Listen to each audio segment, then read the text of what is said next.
Thank you for joining us here on the NPTE Final Frontier podcast. My name is David. And my name is Emily. Today, we are tackling a neuro topic for the NPTE, which is understanding the differences between a right and a left cerebrovascular accident, or CVA.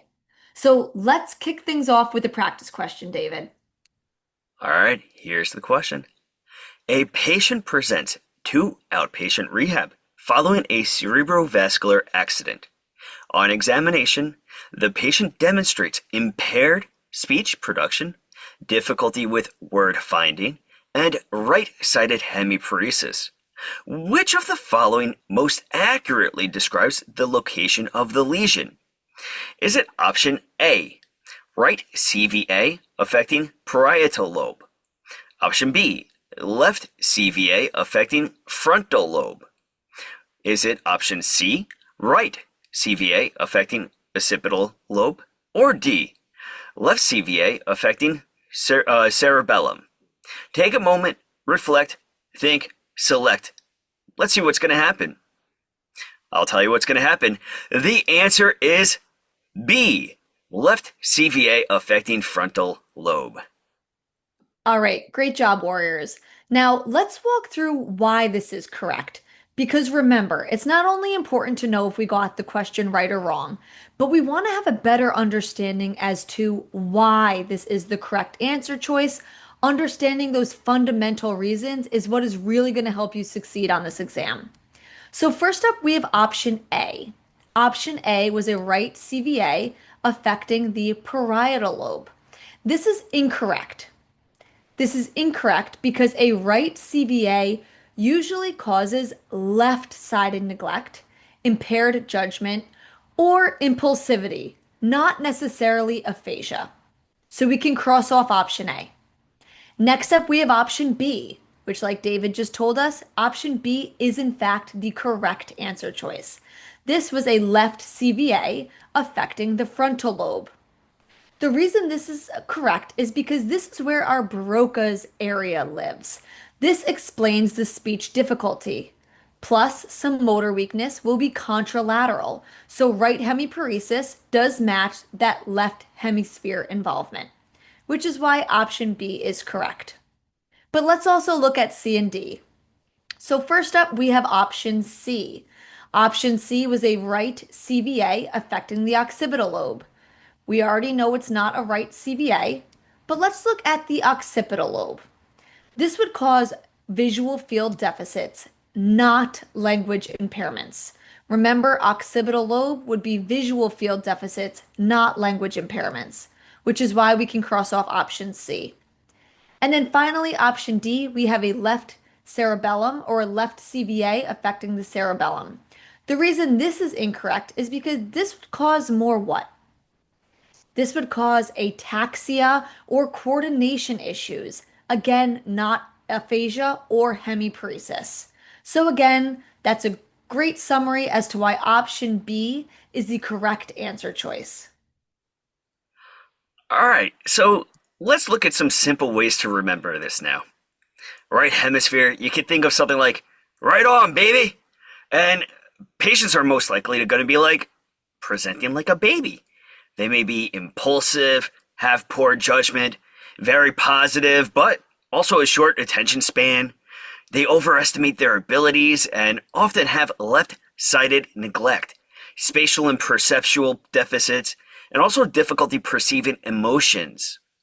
Some of the treatment strategies you may want to do would be like using verbal cues, since gestures can be confusing to them, especially due to the visuospatial deficits. Provide frequent feedback. Focus heavily on safety. Avoid environmental clutter. And also don't overestimate their ability to learn. Now, with left hemisphere, you have something like, "Oh, poor old lady." The patient presents more like an older person, an older adult. Well, they're going to be more cautious, slow, frustrated, get out of my yard. They're going to be very aware of their deficits, though. They may have something like aphasia right-sided weakness or paralysis, depression, difficulty with new information, and also they may be rigid through their thought process. Some treatment strategies that you may want to use with them would be building a communication base with gestures or demonstrations, providing frequent support, allowing extra time, and also don't underestimate their ability to learn. All right, so let's summarize this again. This is some great ways to think of this, and I love what you just said, David. So let's repeat that. I love how you said with the right hemisphere, we can think right on baby. And with our left hemisphere, let's think poor old lady.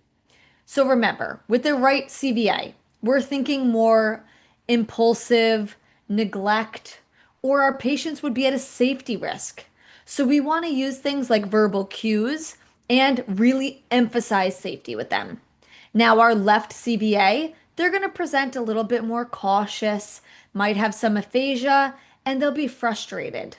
So for them, we want to use techniques more like gestures or demonstrations, as well as patience. We want to be patient with these patients. Always good to be patient with patients. So, on the examination, you're going to be wanting to look for a few clues to help you out with the questions. So, the first clue would be like the side of the weakness and the paralysis. That is going to tell you contralateral lesion. And if it's going to be another tip would be behavior or communication style. That's going to tell you which hemisphere. So the first one's going to tell you the contralateral lesion, and the other one, the hemisphere. That's going to help you out a ton. Exactly. Great, David. So also remember, aphasia or communication deficits is associated with which side? That would be our left side, which means more neglect, impulsivity, or poor judgment is our right side. Now that you heard our episode, here is a quote from Emily Dickinson. The brain is wider than the sky. Just like the brain, you and your brain have so much potential out there. So you gotta keep on fighting. You gotta recognize what you got, and you gotta keep on going because the sky is your limit. So go get it. You are powerful. You are strong. You are a final frontier warrior. You will pass. Thank you very much for listening. For more information on the NPTE Final Frontier, please visit npteff.com. You can also check out all of our social media platforms such as Facebook, Instagram, Twitter, and X. Till next time, have a great day and a powerful tomorrow.